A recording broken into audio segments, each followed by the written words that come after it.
نداء الحق صوت قد شجاني وبلغني الحقيقة والأماني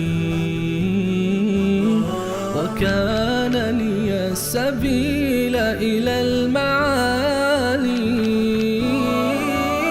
ونورا للهداية والبيان.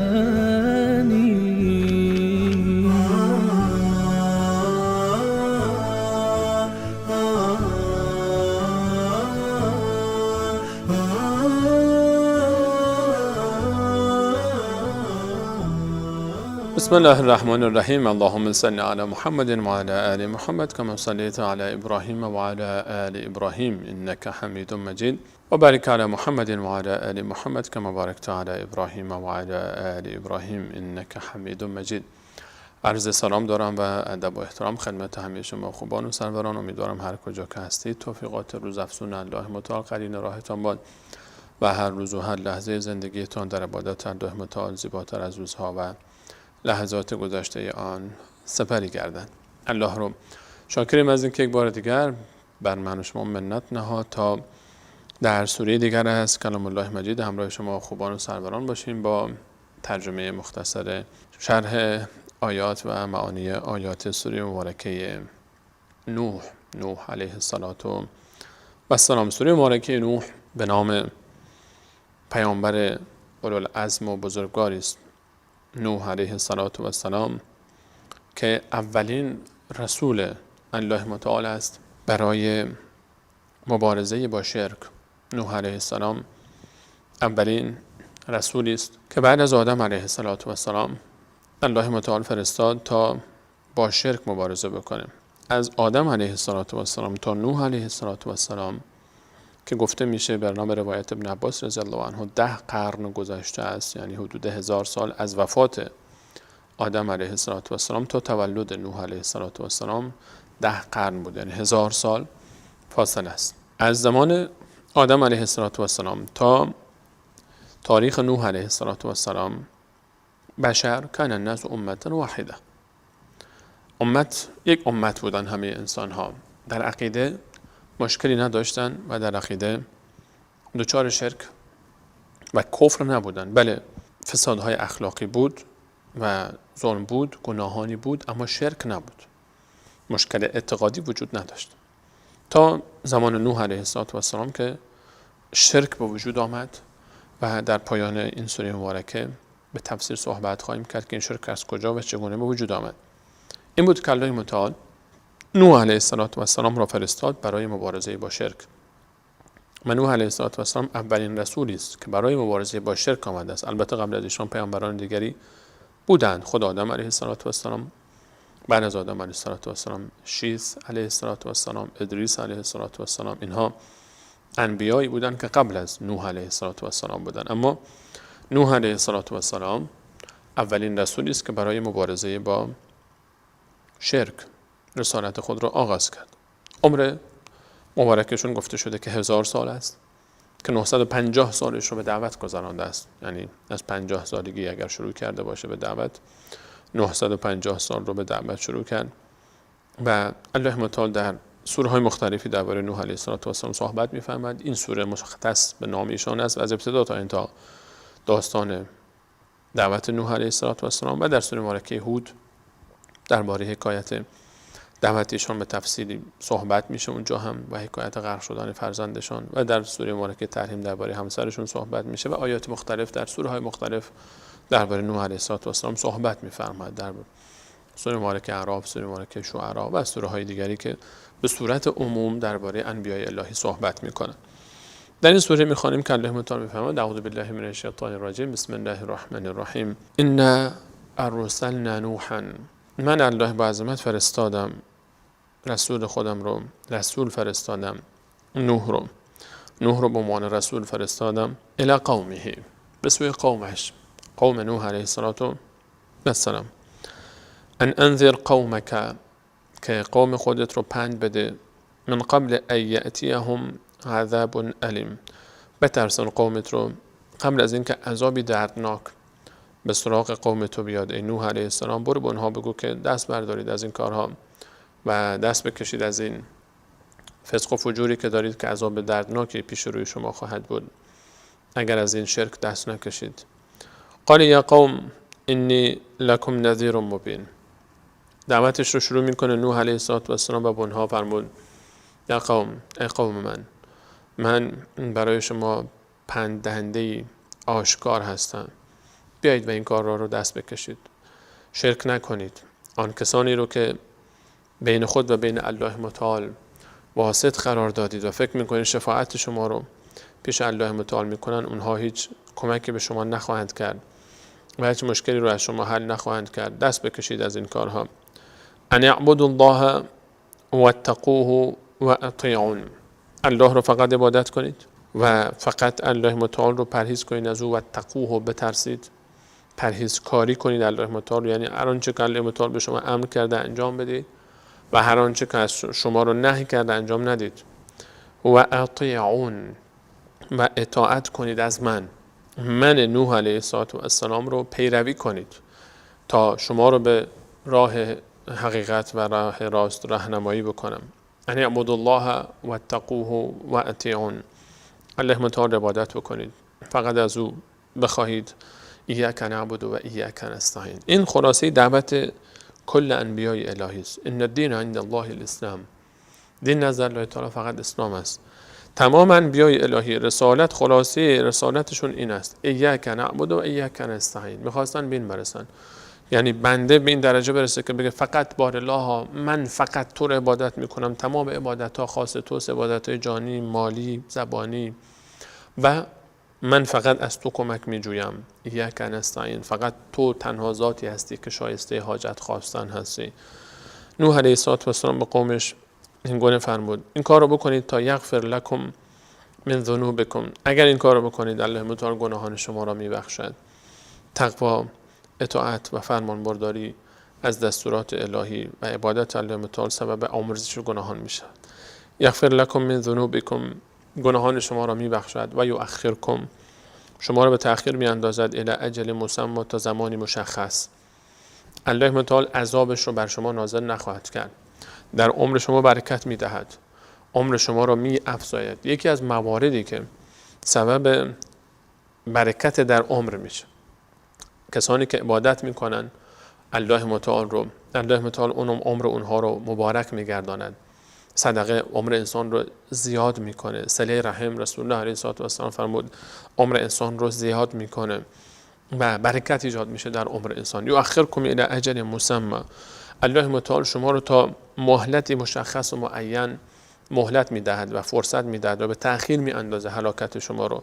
اگر این کار رو بکنید و عبادت بکنید و توبه بکنید، عذاب دست جمعی سراغ شما نمیاد که یک بار همه شما رو ببره. هر کسی یک عمر مشخصی داره، الله تعالی اون رو طولانی میکنه تا اون زمانی که اون شخص عمرش فرا برسه. اما اگر این کار رو نکردید، ان اجل الله لا یؤخر، اذا جاء لا یؤخر، اون مهلتی که الله متعال برای شما مشخص کرده لا یؤخر لو کنتم تعلمون، هرگز به تأخیر نمیفته اگر شما میدانستید. اگر اطاعت نکنید از دستورات الله متعال، اگر این مسیری رو که دارید پیش میرید پایان ندید، این کفر رو و این شرک رو و این فسق و فجوری که در اون هستید رو، الله متعال عذابی برای شما میفرستد و عذاب الله متعال وقتی که آمد هرگز یک لحظه پس و پیش نخواهد شد. اون عذاب میاد و همه شما رو به یک باره از بین خواهد برد و از بین خواهد کند و از زمین میکنه شما رو و همه شما رو از بین میبره. اگر شما بدانید که این به نفع شماست، اگر بدانید بیایید دست بردارید. اما اونها قبول نکردن، مسخره کردن نوح علیه السلام رو، تمسخر میکردن. نوح علیه السلام به دستور الله متعال موظف شد تا برای اونها کشتی درست بکنه، برای مؤمنین قوم خودش. کشتی در وسط صحرا، در دل دشت، کشتی بزرگ. شروع کرد به ساختن یک کشتی، خودش و ملائکه او کمک میکردن و مؤمنانی که با او بودن. کلما مر علیه و یصنع الفلک و کلما مر علیه ملأ من قومه سخروا منه.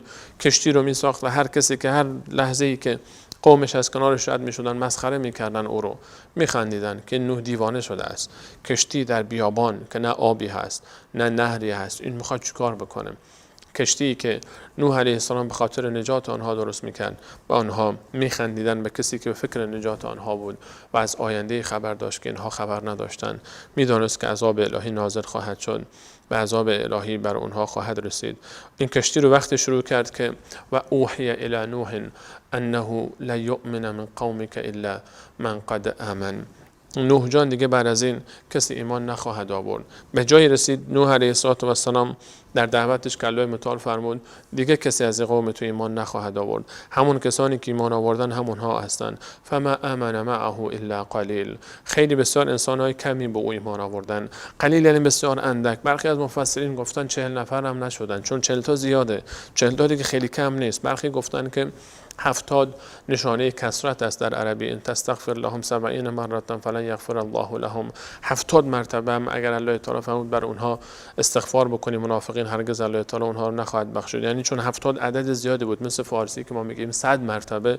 100 اینجا مراد خود 100 تا نیست، یعنی خیلی زیاد. 100 بار بهش گفتم. منظور این نیست که 100 بار یعنی دقیقاً 100 بار گفته باشه، یعنی خیلی زیاد گفتم. و عدد کسانی که به نوح علیه السلام ایمان آوردن رو مفسرین گفتن دیگه امکان نداره از 70 نفر بیشتر بوده باشه، چون 70 زیاد است. 70 در عربی به معنای زیاد استفاده میشه و 70 نفر هم کمتر ایمان آوردن. در 950 سال 70 نفر ایمان بیاره یعنی چقدر؟ یعنی هر 10-15 سال یک نفر فقط ایمان آورده. یعنی اگر نوح علیه السلام به اندازه رسول الله علیه السلام 23 سال فقط دعوت میداد، شاید فقط 2 نفر بهش ایمان می آوردن. فما آمن معه الا قلیل. خیلی تعداد کمی به ایمان آوردن. اینجا بود که شروع کرد دیگه به کشتی ساختن. کشتی که الان قرار است عذاب نازل بشه در یک روزی که الله متعال بهتر میداند. نوح علیه السلام تفاصیل این داستان رو در سوره هود میخوانیم، اما اینجا در سوره نوح علیه السلام شروع میکنه مناجات میکنه به الله متعال. گویی که نوح علیه السلام عذر خود رو پیش میکنه که بار الها من کوتاهی نکردم، هر آنچه که من امر فرمودی انجام دادم، من هر کاری که از من خواستی کردم، هر جوری که توانستم رفتم اینها رو دعوت دادم، اما اینها گوش نکردن. این مناجات در دعای بین خودش و بین الله متعال، ذکر آنچه که انسان انجام داده کمک میکنه به دعا.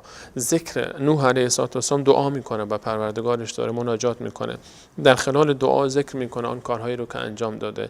به من و شما یاد میده که دعا بکن، درد دل بکن به الله متعال، دستت رو بلند بکن پیش الله متعال، غمهای خودت رو به زبان بیار، آنچه که در دل داری و آنچه که در سینه داری و آن غمها و غصه ها و پریشانی های خودت رو همه رو به الله متعال در میان بگذار که او خبر داره از حال تو. او که میتونه مشکلات تو رو حل بکنه. او ذاتی است که در یک لحظه میتونه تمام دنیا رو متحول بکنه. زندگی من و تو رو که به جای خود با او درد دل بکن. غمهای خودت رو، غصه های خودت رو یاد بگیر که با الله خودت مهربان باشی. یاد بگیر که با الله خودت راحت باشی. یاد بگیر که بر الله خودت توکل بکنی. یاد بگیر که پیش الله خودت گلایه و شکایت بکنی. یاد بگیر که غمهای خودت رو، سفره دلت رو پیش الله خودت باز بکنی و پیش او صحبت بکنی و ذکر حال بکنی.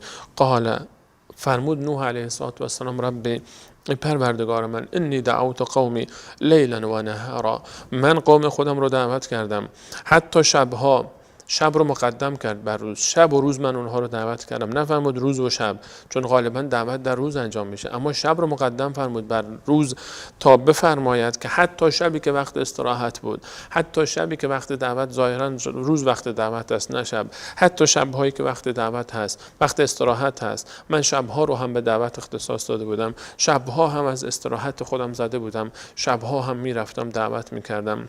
دعوت قومی لیلا و نهارا، شب و روز 950 سال.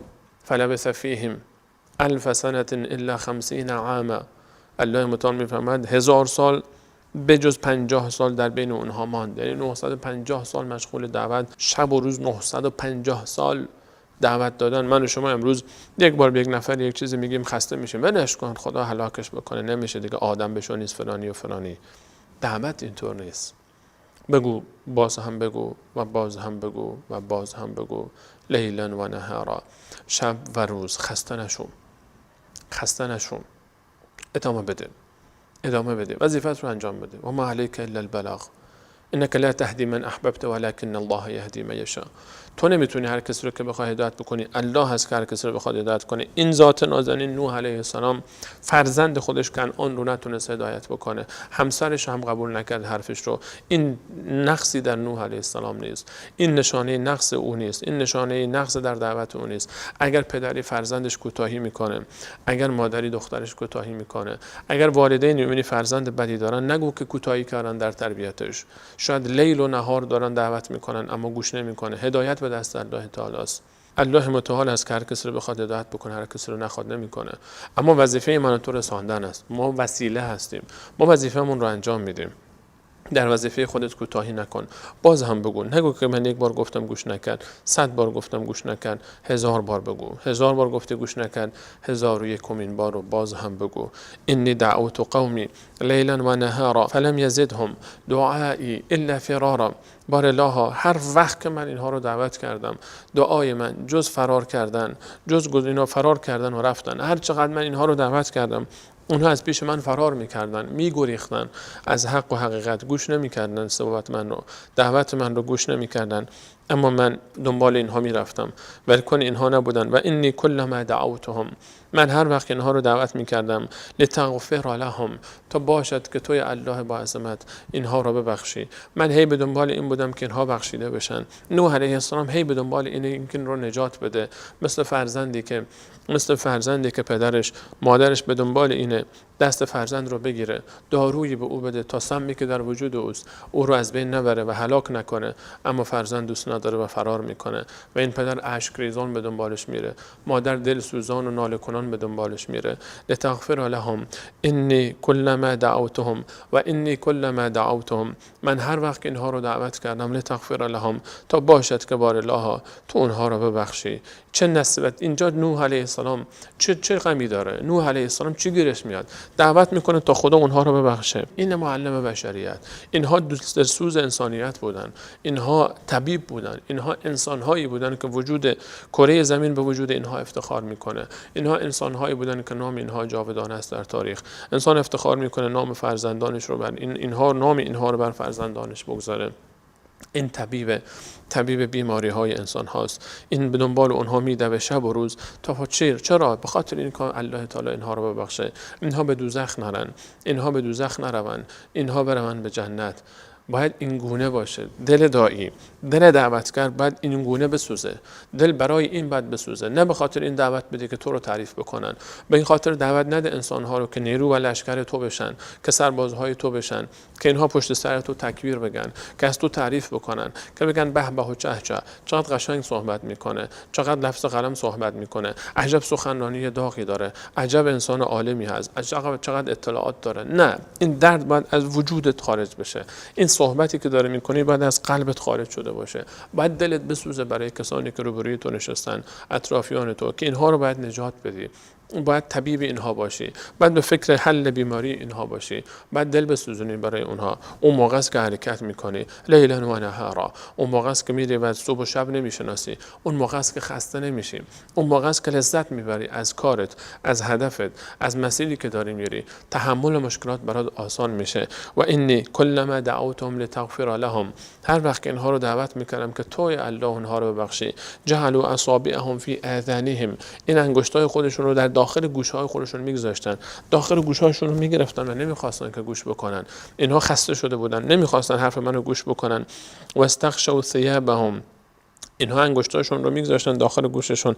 نوح علیه السلام میامد، الان گوشها رو بستن، چشمهای اونها بازه، روبروی اونها می ایستاد، روبروی اونها می نشست، باز دعوت میداد. و استغشوا ثيابهم، لباسهای خودشون رو میکشیدن روی سرشون. نوح علیه السلام دست بردار اونها نبود، فرار میکرد، به دنبالشون میرفت، صحبت میکرد، گوشهای خودشون رو میبستن، جلوی چشم اونها میامد مینشست، به حدی که صورتهای خودشون رو میپوشیدن. و استغشوا ثيابهم، لباسهای خودشون رو سر خودشون میکشیدن که نوح علیه السلام رو نبینن. انقدر میرفت سراغشون. این نوح است، انسان عظیمی که به والله در برابر عظمتش تن انسان میلرزه. انسان متحیر میمونه که چه کلماتی استفاده بکنه برای وصف این شخصیت. این یکی از این انسان‌های عظیم است. نوح علیه السلام انه کان عبدا شکورا، بنده شکرگزار. این همه زحمت میکشه، فرزندش جلوی چشمش غرق میشه، زنش جلوی چشمش غرق میشه. 40 نفر یا 70 نفر بهش ایمان میارن در 950 سال. انه کان عبدا شکورا، و شکرگزار است صبح و شب.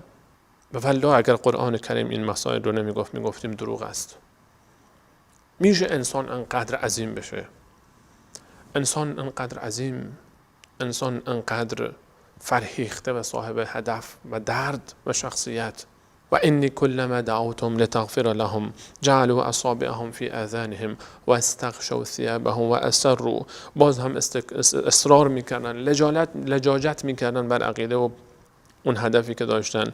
و استکبروا استکبارا، و اینها خیلی شدید تکبر داشتن، روی گردان بودن و قبول نمیکردن. ثم باز هم خسته نشد نوح علیه السلام. انی دعوتهم جهارا، رفتم جلوی جمع، همه صدا بلند کردم، همه اونها رو دعوت کردم. ثم انی اعلنت لهم، باز هم علنی هم دعوت کردم. و اسررت لهم اسرارا، و رفتم مخفیانه هم دعوت کردم. تکی تکی خونه های اونها رفتم، علنی گفتم، در محافل گفتم، در مجالس گفتم، خصوصی رفتم نشستم، در فضاهای باز گفتم، با صدای آرام گفتم، با صدای بلند فریاد زدم، شب گفتم، روز گفتم، هر آن راه و روشی رو که امکان داشت نوح علیه السلام پیش برد. اینها راههای دعوتن، اینها اسالیب دعوت نوح علیه السلام هستن، اینها روشهای دعوی نوح علیه السلام هستن. یاد میده من تو نوح علیه السلام که دعوتگر باید اینطوری باشه. خسته نشو از دعوت، هیچ وقت در راه دعوت خسته نشو، حرکت بکن، برو، توکل بر الله تعالی بکن، دل بسوزان و انواع و اقسام روش ها رو استفاده بکن، حکمت به خرج بده، از هر فرصتی استفاده بکن و خسته نشو. ولو اینکه به تو هیچ کی ایمان نیاره، ولو اینکه هر 10 سال یک نفر به تو باورمند بشه و حرف تو رو گوش بکنه، بازم خسته نشو. تو وظیفت رو انجام بده. روز قیامت پیش الله متعال میستی در حالی که مدال افتخار به تو داده خواهد شد که وظیفه خودت رو انجام دادی. فقلت استغفروا ربکم، بنها میگفتم استغفار کنید، استغفروا ربکم انه کان غفارا. این آیه رو از اینجا بعد بنویسید، به دیوار خانه بزنید، بنویسید، برای عزیزانتون بفرستید، حفظ کنید، آویزه گوش کنید، این رو گردن بندی کنید، همیشه همراه داشته باشید تا ببینید این آیه رو، آیه 10، 11 و 12 نوح علیه السلام رو. این نوش داروست، این کلید مشکلات است. نوح علیه السلام به اونها میگفت استغفروا ربکم، از الله متعال استغفار بخواهید، توبه بکنید، بگید استغفر الله استغفر الله استغفر الله، از الله بخواید تو ما رو ببخشه، بگید یا الله ما رو ببخش با تمام قلبتون، نه که تسبیح دستتون باشه قلبتون جای دیگه باشه، تسبیح به دست بگید بار الله منو ببخش، استغفر الله استغفر الله. عظمت الله متعال رو در ذهن بیارید، از الله متعال بخواید تو ما رو ببخشه. انه کان غفارا، بسیار بخشنده است، بسیار عظیم است. الله متعال بسیار بخشنده است. هر وقت که گناه کردی بلند شو، نگذار که شیطان تو رو ناامید بکنه، بلند شو، برو و دوباره نماز بخوان، سر به سجده بیانداز و از الله متعال بخواد تو رو استغفار بکنه، بخواد که تو رو ببخشه. این لباس کثیف میشه. این که کثیف بشه مشکلی نیست، این که بعد از کثیف شدن تو چه میکنی این مهم است. این مهم نیست که این لباست کثیف نشه، این لباس کثیف میشه، طبیعت این لباس اینه که کثیف میشه. مهم اینه که تو بعد از کثیف شدن لباست چه میکنی، آیا تمیزش میکنی بار دیگر یا نه. و لباس التقوی ذلک خیر، لباس تقوا خیلی بهتر است. لباس کثیف میشه، میشورمش، اتو میکنم، دوباره میپوشمش.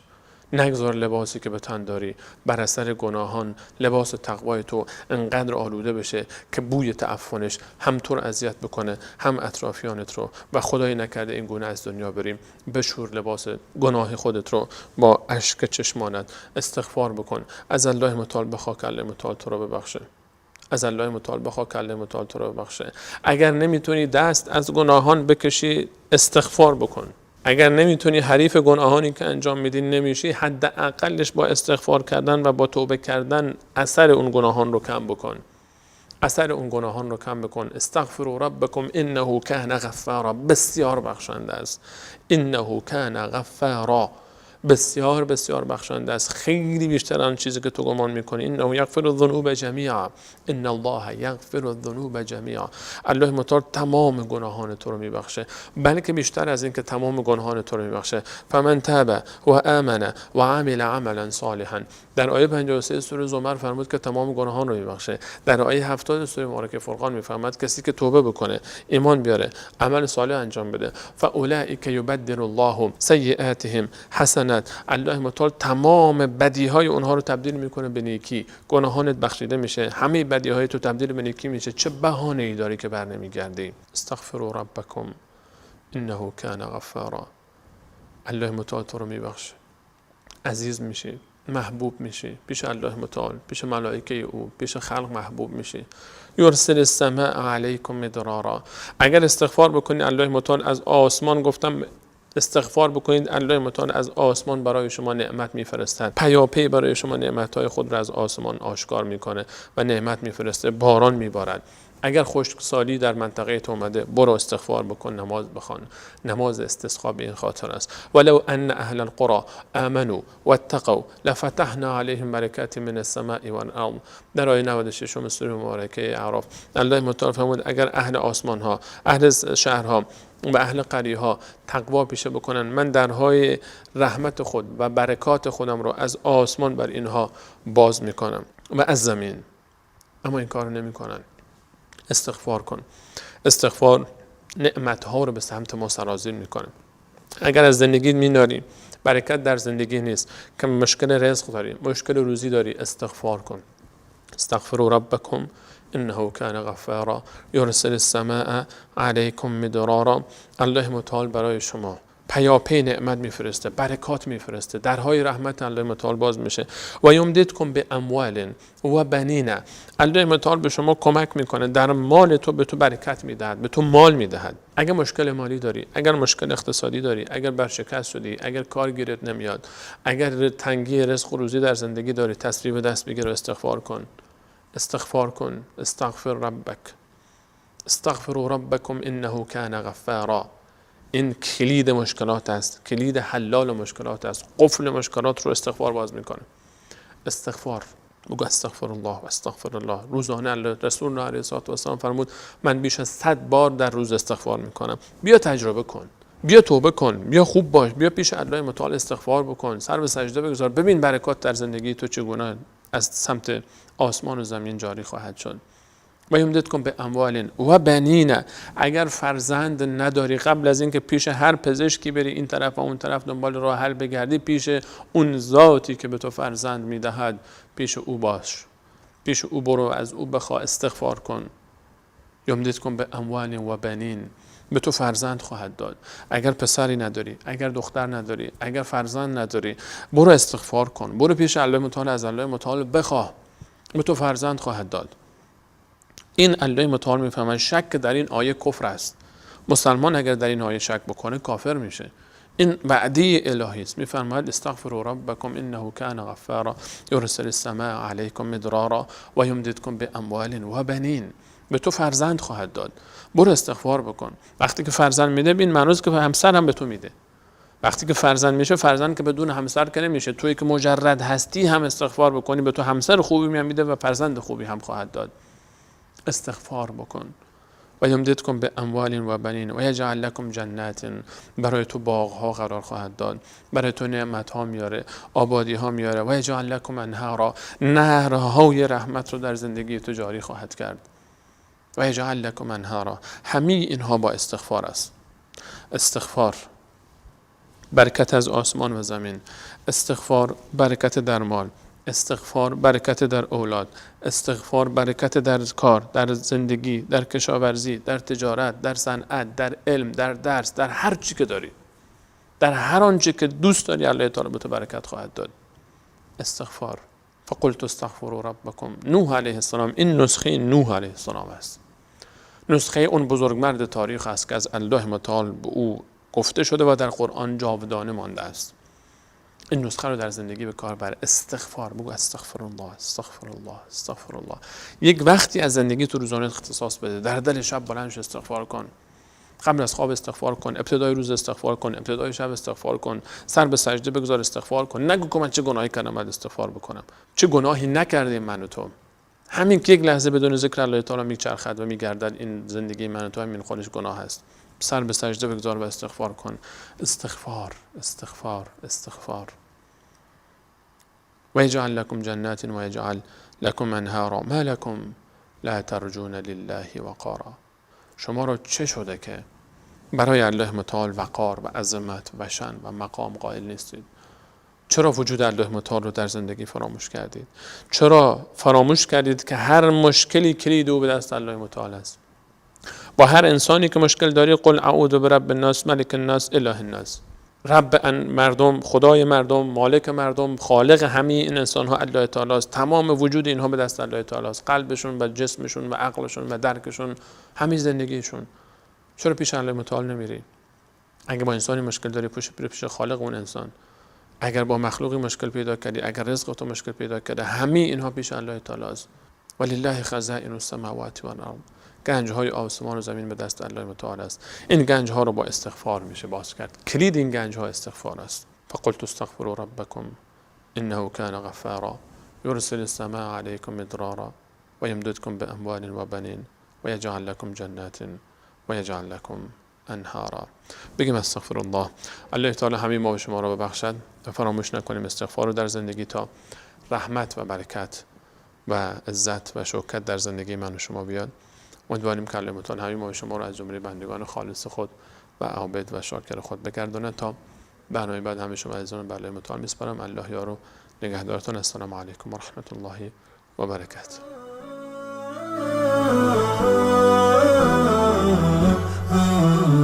نداء الحق صوت قد شجاني وبلغني الحقيقة والأماني وكان لي السبيل إلى المعاني